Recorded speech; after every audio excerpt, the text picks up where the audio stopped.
What is your happiest memory from your involvement in the association? When I was elected to president of the Board of Realtors. And when I got Realtor of the Year, I just thought it was fantastic. And I have worked, I served on the board for 25 years, longer than anybody. They had to make a rule to vote me off. The one thing that I always hated, and this is, I still adhere to it, is people to get in line, get elected, be a member of the board, and sit there 12 months and never open their mouth. And one of the reasons I'm renowned for being controversial is many times I brought the other side up just so somebody would discuss it. When you're in a leadership role, you need to hear both sides of everything, because sometimes you vote on the side that you didn't think you were when you're faced with the facts. Do you remember what year you started in real estate? Well, to tell you the truth, I started with a good foundation. I had to be licensed for that too, so I laugh and tell about it. I sold cemetery lots for 2 years. And then in 1966, I got my real estate license along with my husband, and we went into the real estate business. Together? Well, not together at first, because I told you, we were just ordinary blue-collar people. He had a good job that would keep us going, and we lived in Oxford. And there's no such thing as you living in Oxford and being a realtor in Raleigh. So he let me start out to see that I could make it.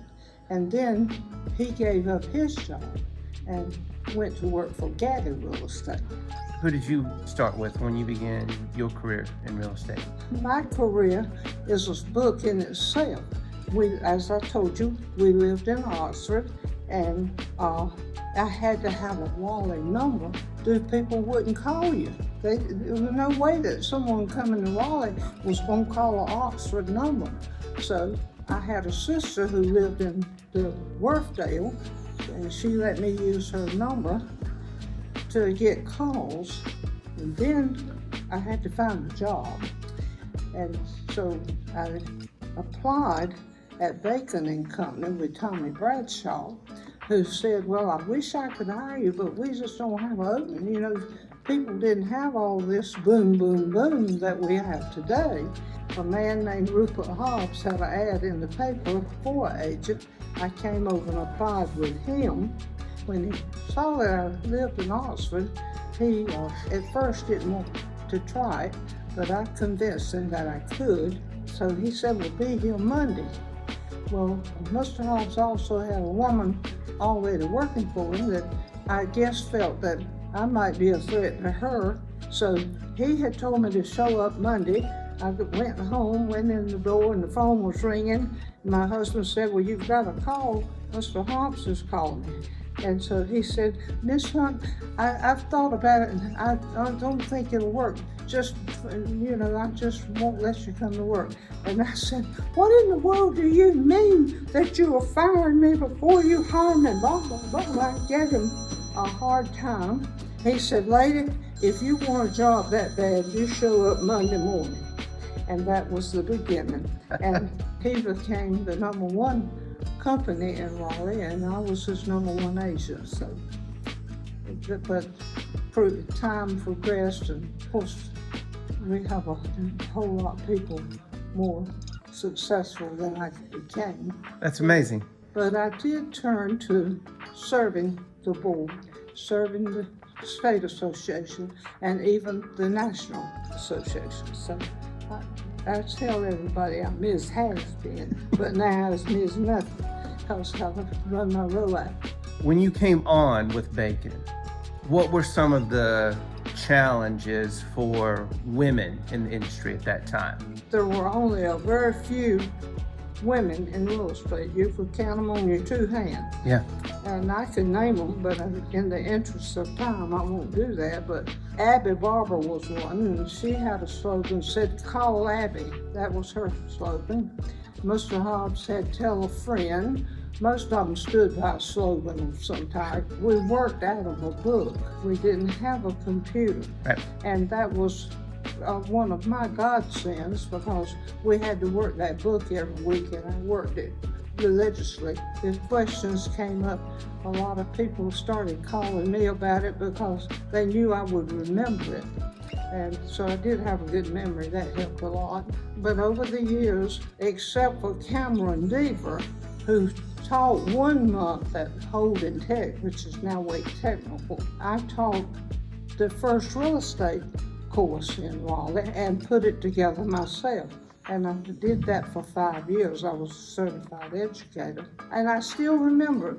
I mean, I miss it, and I remember the people and have touch with a few that are still left. Cameron, though, came over and started his own school first. And the fellow that wrote the real estate book that the Real Estate Commission still backs up, William Goebel, and his wife Pat started a school called Eagle Real Estate, which was then bought out by Fomble Marcy. In those days, you had to be a Realtor associate for 2 years before you were allowed to be an actor. Oh, wow. When they came up with Realtor Emeritus, I had to wait 2 extra years before I was qualified, because I don't know why they don't count that in the tenure of the membership. Well, yeah, because you're learning during that time. Yeah, well, it was a requirement. Yeah. If you had to be a Realtor associate, it should count as your tenure in the National Association. But, nothing's perfect. So tell me how you got to be involved with the leadership and ultimately becoming president of the association. We had a secretary who I required them to put back in the hall out there, Sally Swain, the executive secretary of the board. Of course, she was a lady, and it turned out we developed a friendship, and she saw that I was a hard worker, and so she suggested, in fact, she had someone nominate a man to become secretary treasurer and then move up as vice president. So that's how it started. I was secretary treasurer of the board under Ray Stivers in 1974, and that's the year that we signed the mortgage over at 1301 Annapolis Drive. I was scared to death because I was turned out to be the one that had to sign that. I think it was $600,000. And I thought, Lord have mercy, this is important. But we eventually had a mortgage burning after we moved into this building. As you were in leadership, whether it was like the vice president or during your presidency, what are some of the memories that you have from that time in your involvement with the association? Well, one of the important things for me is that it was not a women's lib movement that made me president. The men voted me in because there weren't that many women. The one thing that I treasure very much is that I gained the respect of all my peers. It was a great accomplishment in my sight that I became president of the Raleigh Board of Realtors at that time. Now, were you the first female president of the... I was, and it took 50 years to get there. That was in 1977. Okay. Our board was organized in 1924. Yep. We disbanded in 1929. We reorganized in 1933.